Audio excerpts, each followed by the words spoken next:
I'm here with May Flaum, and May Flaum is an art journaler. I am. And you're gonna show us how you actually made the cover for this journal, right? I'm gonna show you how I made the cover, and we can also chat about why it's so important. Yes. It is so important to have that daily habit. When I look at the masters, you always see their journals. It's true, their sketchbook is the place that they were working it all out. And it's a wild place. It's not some like all nice and neat. It's wild and it's fun. So I'm gonna show you just my newest journal cover here. Let's do it. So we start with stencils. And you can use a pre-made stencil, or if you have an electronic cutting machine, I love to make custom stencils. So shall we make one? Yes, we can go ahead and make a stencil, because I want to play too. Yes. I mean, the best part, right, about crafting or making something with a friend is that you can sort of both do it. So let's see, I'm gonna grab, this looks like a fun stencil design. Fun. So I'm just gonna go ahead and set it on there, give myself a little bit of space here,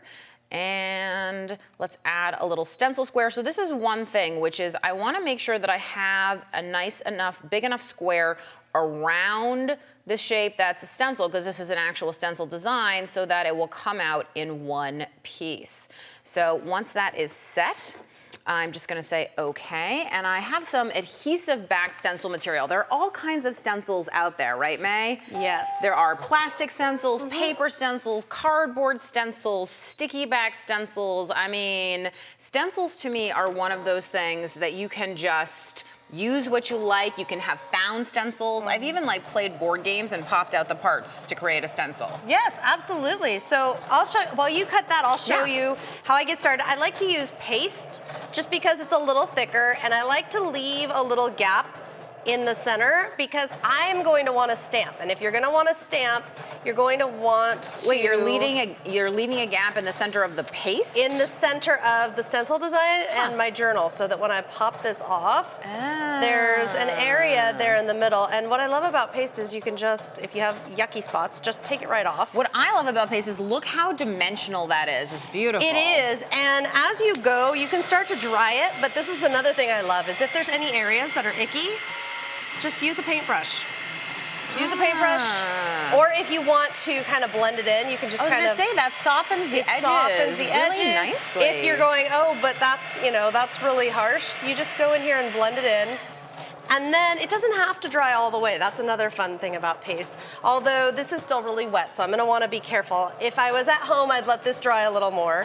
We're gonna take some gesso, or you know what, white acrylic paint could work as well. So gesso generally is a primer that you'd want to use, and this is obviously a commercial notebook, and so you might want to put a primer on it to take other materials, but white acrylic paint is gonna have a more shiny, right? And sometimes I want that. Sometimes I want just, or if I want a little more coverage, if I'm not intending, maybe if I'm intending to put paints over it, anything like that, that might be a good idea. And you're gonna wanna go all over. I just don't wanna smear all my nice stenciling design here. I'm gonna let this dry a little more and move on to one that is dry so that we can keep playing.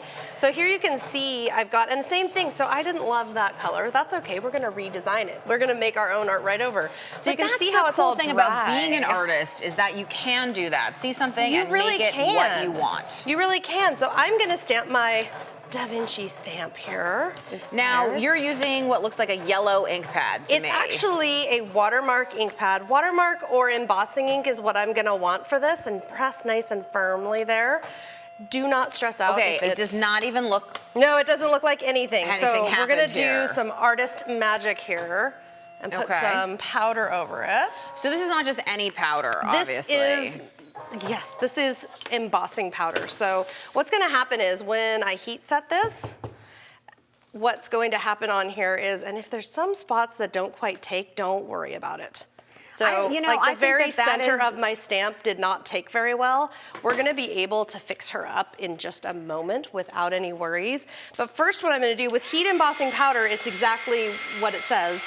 You just need to heat it up. And oh my gosh, you've got a stencil. I do, I have a stencil just like that, and it has an adhesive backing, which is pretty cool. So I'm just gonna put it down into my journal here. It's a little hard to see because it's clear, but look, it's sticky. It is. So now this is in here, and also I like this because I don't have to worry at all now when I just put some acrylic paint on here and I'm gonna scrape it across like this. It's not gonna seep under.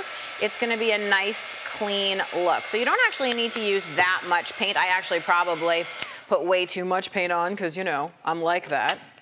But now you can see, of course, why we put the box around it so that it would come up. And then it is formulated with an adhesive that comes right off of paper.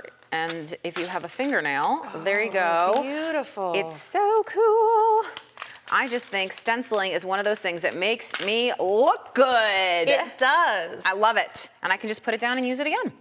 So I just put some black ink, and it's permanent ink, so it won't react with water mediums. And I'm just giving this a really hard press. Normally stamping, you don't do what they call it stamping CPR. Normally you don't do that. However, this is a squishy book, and sometimes when we're getting off the flat paper, sometimes, and look, you can see, there's her face now. So cool. So by the doing thing is, that, you never have to panic that you've made a mistake. do not it's all fixable. remain calm. So for the next part, what I'll do is I'll add, and I love doing watercolors, and I'll just put it, because we've got that gesso base on there as our primer, we can just color. Wait, you can use watercolor over gesso? Oh yes, So I cool. like it because then I can, here's the thing I like is for those of us who maybe are not quite masters yet. We're working on it. We're working on it, but what you can do is you can see how you can just start to add beautiful color. And then as you add color, if you're getting impatient, let's say, you can add spray color. You can mix watercolor with a lot of different mediums, and you're just gonna keep, look at that, look how fun it is already. So cool. We're gonna keep adding to it. There's so much more fun to be had, but the patience thing, not so much for me. The patience thing of drying, I know. But that's one of the things I like about watercolor is I can keep playing with it and be in here. In fact, sometimes you'll see me in here with a heat tool while I like hold it on one side and I'm painting on the other. I like how much you can really control the kinds of colors that you're using and the way that the paint sinks into the crevices. That's is why really, the stencil. really beautiful. I mean, that really is. So the question I have is how do we get from here to the finished one? So from here to here, really, it's a couple simple steps, and I'll show you over here where it's starting to dry. I take a gold ink pad, which That's is pretty. Oh, so this is ink. That's just ink, just ink Oh, pad. I thought it was paint, but you Just could use ink paint. pad. The other thing that I'll do, and I'll show you on this, actually, we can still show on this one right here in this corner where it's already dry, is a little bit of, oh, that's the wrong ink pad. That's not gonna work. The watermarking pad. Whoops. So you're gonna use that, and I can see it here on the finished one, just to give it that nice, beautiful gold edge. May, I always feel inspired when you come, and especially to use stencils in my art journal. Thank you so much. Brother International Corporation is the maker of the Scan and Cut home and hobby cutting machine with a built-in scanner and is known for supplying innovative sewing and embroidery machines. ScanandCut.com